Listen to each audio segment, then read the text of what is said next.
Hello, my friends. Happy Tuesday. Happy Tuesday morning. Thank you for being online with me. Thank you for joining me here today. I'm really excited about today's topic, but I'm also cringing about today's topic. Here, I'll tell you why here in a little bit, but it's a good one. It's a good one. Thank you for joining me today for episode 111. Today we're going to think differently about something that is a popular addiction. So thank you for joining me today. Today is episode 111, and we're going to think differently about a popular addiction, and that is sugar. My name is Kathie Rhodes, and I love sugar. Sadia, thank you for joining me live. Thank you.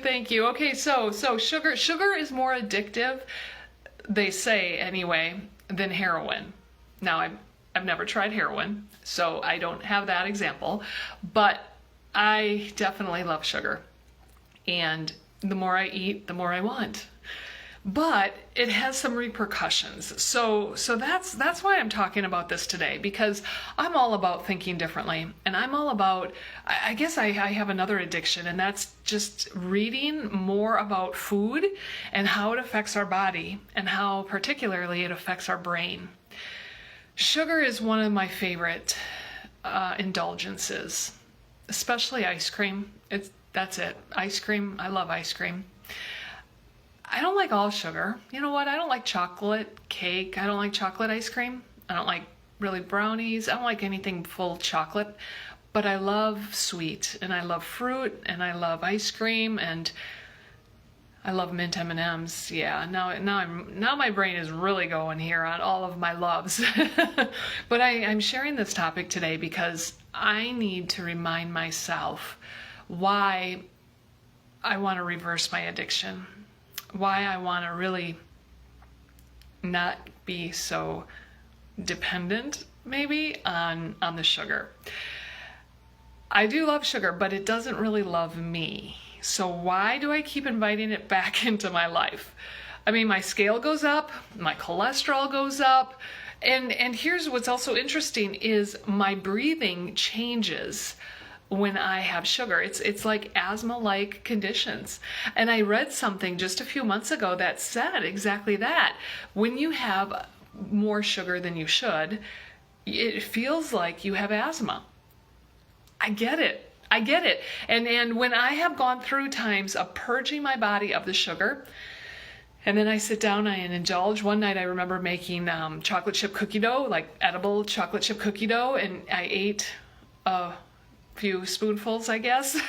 I don't even really know the quantity. But immediately my heart started racing. And immediately my breathing started changing. And I don't like it. So I have this great book I was given many years ago. It's The Daniel Plan.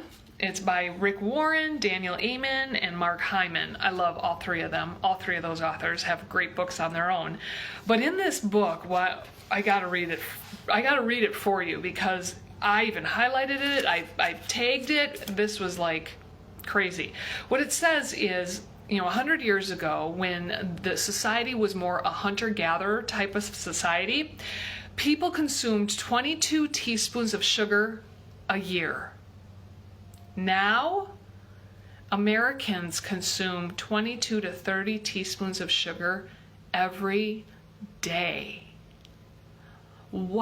Just 100 years ago, what they used to consume in a year, we now consume in a day. Sadia, thank you. Okay, she loves sugar too. After diabetic sugar craving let's handshake. Okay, so I'm not alone in this, right? Sugar is lovely. but in the year 1800, the average person consumed 5 pounds a year. And now on average, Americans consume 152 pounds a year. People, this is dramatic. This is excessive, right? The average 20-ounce soda or pop or whatever you want to call it has 15 teaspoons of sugar. 15 teaspoons. That's more than half of what people used to consume in a year. We consume easily in a day if you enjoy your Coke or Pepsi or Mountain Dew. That's a lot of sugar. That's a lot of sugar. And it really kind of makes me angry a little bit, right? Because we have the opportunity to have control over our bodies. We choose what we put into it. We get to make decisions of how we strengthen our body. And it's proof. If you can't believe the science, then just try it and see what happens to your body. It's proof that it does not help our body. We have a superpower within us to make wise choices. And that's what makes me angry is I know this and I still choose indulgences. And I get it. Indulgences are fine once in a while, but 152 pounds of sugar a year? Hello. That's like a daily indulgence, and that's not acceptable. Now, I said earlier that I am obsessed with reading, the Daniel Plan, and I have another book here called Eat Smarter. I've got another one called, actually it's by Mark Hyman, called Food, What the Heck Should We Eat? All of this, I'm obsessed with reading it because it's not easy for me to necessarily do what I should do. I like vegetables. I like meats, I like protein, I like dairy, I like whole foods, but I also like the other stuff. Well, so I'll give you a little history. A little history of my sugar intake. My mom's a great baker, and she makes some wonderful banana bread. And during the holidays, she makes fudge. And she also makes these Texas cake brownies. I don't like chocolate cake. I do like those brownies. Yeah. And then my dad, has this wonderful ice cream drink we call grasshoppers, mint ice cream. And I know how to make all of these quite well. Actually, I just went on a little bit of a splurge or binge of banana bread baking. But all of these wonderful, delicious items were always part of our breakfast. It was my breakfast. It was always sitting on the table in a sealed container. That was my breakfast. And it took me like years. I was, I think, in my 30s or maybe even 40s when I realized banana bread really is like cake. I always thought there's bananas in it. It's good for you. Yeah, it's really cake with some bananas in it. Of course it's going to taste delicious, right? So I've got this blessing of baking that I inherited from my mom. I've got the great recipes. My dad gave me, actually my dad did give me the sugar trait or gene. He loves his sugar as well. So thank you, Mom and Dad. Thank you. I remember in high school, I'd come home, like in the summertime, I'd come home between summer jobs, and ice cream was my dinner. That was exactly what I had for dinner. And that, was the way I grew up. So Sadia, I see that you just commented, oh, she only takes 2 to 3 tablespoons of sugar. In Pakistan, we don't use too much bakery things. Well, God bless you, because here in America, we have bakeries on every corner, if not in our kitchen. Well, back in July of 2020, I my yearly physical, I went in for my physical, and they always do blood work. Well, they noticed that my glucose levels were a little high, and they said, I think you're pre-diabetic. Well, that hit a chord with me, because what I know that means is I created that. This isn't a hereditary thing. This means I'm creating this based on what I eat. Well, they said, come back for another test. This was really interesting. So I come back for another test, and it's called the A1C blood work test. And they commented, and they said something like, it tests your blood over 3 months. And I thought what it meant was I've got to come back like every week for 3 months. And then they gather my blood and they put it together. I don't know. I'm not medically inclined, so I didn't really know what that meant.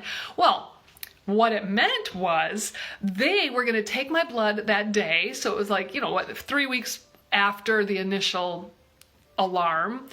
They're going to take my blood, and the A1C test can look back at your eating habits over the last 3 months. I'm like, what? So listen to this. I went online and I actually copy pasted it because I want to get it right.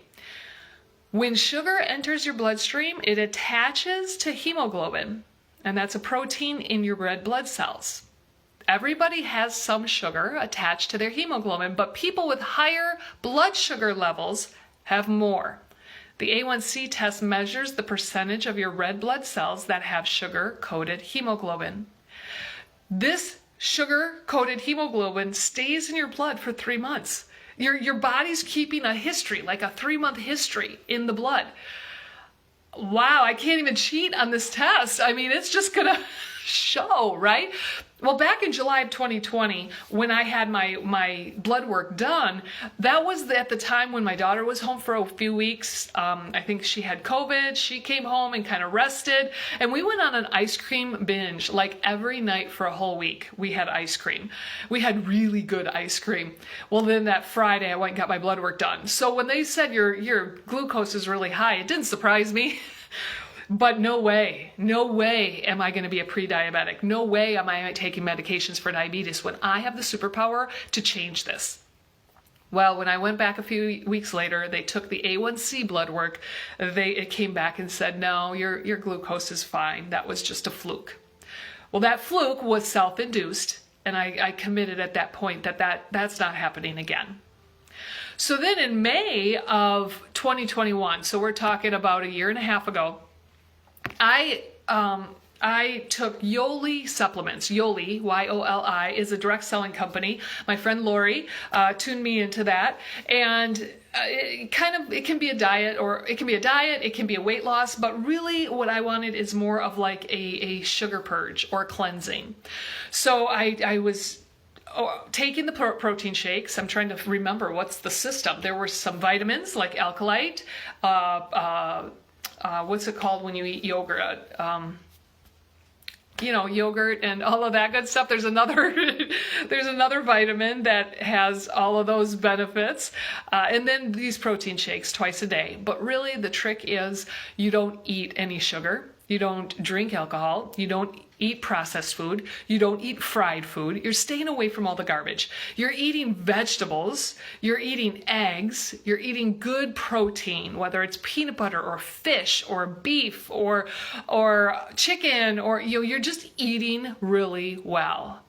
And really, I was done eating around 2 or 3 o'clock every day. I would have one more protein shake for dinner, and I'd have one protein shake in the morning, but I really eat most of my food in the middle of the day. And I dropped 20 pounds. I felt great. And through the time, it was hard. There were nights I'd go to bed with my stomach growling, because I was just sick of vegetables and I was sick of whatever.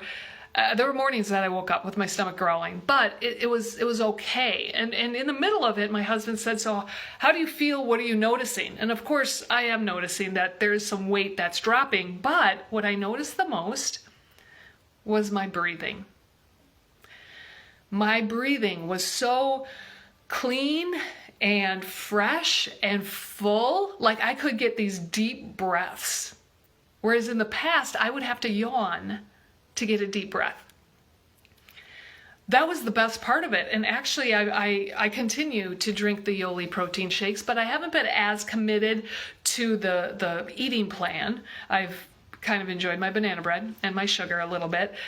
However, that breathing, that alone is addictive. I want more of clean breathing. I mean, it's like when you walk outside in the middle of winter when it's kind of cool out and you take a deep breath and you can just fill your lungs with that fresh air. That's what it felt like to have a sugar-free body. That's what my breathing was like when I truly purged my body of the sugar.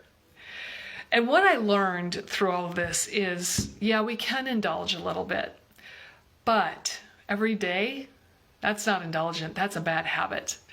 Little things. I don't like soda or pop. I do like ginger ale, though, and I bought a whole case of ginger ale at Sam's Club, and now I'm drinking. Look at the ingredients, people. That's no different than a can of soda. The processed foods are convenient, but there's nothing really healthy in it. The fried foods definitely taste good, French fries, that kind of thing from wherever your favorite place is, but that doesn't do your body any good. I've learned some little tricks like stevia and honey are great sweeteners, all natural sweeteners, rather than sugar. Eat fruit for dessert. Kiwi. I've been into yellow kiwi. Those have more calcium than, vitamin C. Vitamin C than oranges.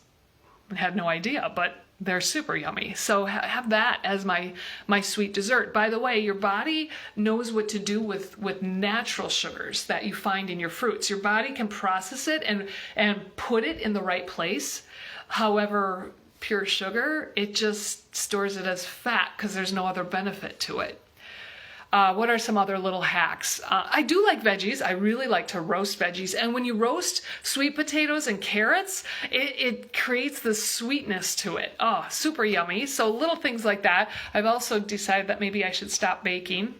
I like to bake. And I love to just have a little bit of something, but unfortunately then I have a whole pan of something and I feel like I should eat that. So maybe I should just stop baking as we go into the holiday season. Okay, what else? Oh, eat full fat. Don't eat any of this low fat stuff. Like don't cook with margarine. Don't eat margarine. Go for all butter. Sour cream, go for full fat. Go for the full fat because your body knows what to do with that. Anytime a scientist has manufactured something less than the original, like less than the whole food, there's some garbage in it that our body doesn't really know what to do with. And it either stores it as fat or cancer. And to be honest, I don't really want either. So, just do without it. So I do like homemade whipped cream with heavy whipping cream. And really, it's heavy whipping cream, powdered sugar, and vanilla. That is super yummy. So, there's a little bit of an indulgence. Something else that I've kind of come to grips with is I need to have one treat a week, not one treat a day. For some reason, I got into the habit of one treat a day. And to be honest, when I have a little bit of sugar, my body wants more. So that one treat turns into like all day long snacking. Yeah, that's not good. That's not good. Other yummy things, blueberries, those are good for your brain. Homemade peanut butter. Just peanut butter in a blender, peanuts in a blender makes amazing peanut butter with no added sugar, no processed junk. Beautiful, beautiful. Nuts, avocado. Add seasonings to your food. Even your veggies. When I roast my veggies, I put a little olive oil on it, and then I put seasonings. I mean, even if it's just salt and pepper. Great, great flavor. So Sadia, she says here, your motivation is great. I'm also facing some issues regarding breathing. Can we use stevia? That's a really good question. Yes, because stevia is a plant. I grew it last year. And by the way, holy cow, a lot of stevia leaves grow on one simple plant. So I took all the leaves off at the end of the season and I freeze it. So when I make my tea, I'll take a leaf out of the freezer bag and put it in with the tea that I'm going to be making, and it's just a natural flavoring. So yeah, that is a great option. Now, it does taste a little different than sugar, but please trust this. You will get used to it. You will actually prefer it once your taste buds and your body adapts to this new sweetener. It's much better than all the aspartame options, all the other junk that's out there. Your body knows what to do with the things that really come from the ground. So I hope that this conversation and my stories here today are giving you ideas of what you can do differently. And I'm not asking you to change your whole menu structure or your whole habit system. Just pick one little habit to change. One little thing to change. So for me, because I've noticed my breathing again, that it's not clean, it's not full, I need to get rid of the sugar. So I am going to stop my fall baking, even though I have the ingredients to make some wonderful pumpkin donuts. Nope, not going to do it because I don't need to be eating it. I'm going to give away the banana bars and the pumpkin bars that I made. I am going to eat more veggies. I have them in my fridge. I don't want to throw them away. That's crazy. So really, I just need a little food prep time and cut it up so it's ready. I could make a very easy dip with sour cream and any kind of seasoning. A few tablespoons of the seasoning makes a wonderful dip with all the veggies. So that's totally fair game. And then, so one other thing that I just realized this morning, because I was preparing for the session, just realized it this morning that I love chai tea. And I have a wonderful sugar-free chai mix that I I was enjoying about, once a week, I'd have a cup of chai tea with homemade whipped cream on top and maybe a little cinnamon on top of that. And the reason I had it once a week is because this canister was like $12 a canister. So, I didn't want to go through it too quickly.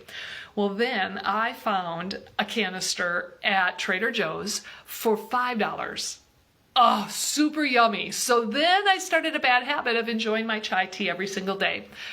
Well, today I chose to be accountable and I read the label of that chai tea. Do you know why I love it so much? Do you know why I have it every day? The first ingredient is sugar. 41 grams of sugar per serving. Ugh. Okay. Now I am aware. Now I am accountable. I read the label. I know what's in it. And that's not what I want to be putting in my body. I don't need to start off my morning with the sugar chai tea. I have so much tea. I love tea, and I have so much tea. So today I have sweet rhubarb tea that was in a tea bag. It's pure tea, herbal teas. Yeah, much better. I did put a little honey in it. Much better than the sugar chai tea mix. So there are my little habits. There's my commitment to you. Okay. So also, Sadi, I see you're talking about the great way to preserve stevia. Yes, try to preserve it in the fridge or in the freezer. Just put it in a zip bag, put it in the freezer. You can also get stevia liquid drops. Don't use too much. Whoa, 1 squirt might be way too much, so kind of do a little dribble drabble. Okay, so I hope I've challenged you. I know I'm challenging myself, and this is why I am sharing this with you, because I don't want to do it alone, and I want you all to keep me accountable and help me de-sugar myself to, get rid of those toxins. And I hope you choose the same. So I hope that I've challenged your habits. I hope I've challenged some of your thoughts, because I want you to be more efficient, more healthy, more empowered in your daily life. Thank you for joining me, my friends, and I will see you next week. Bye-bye.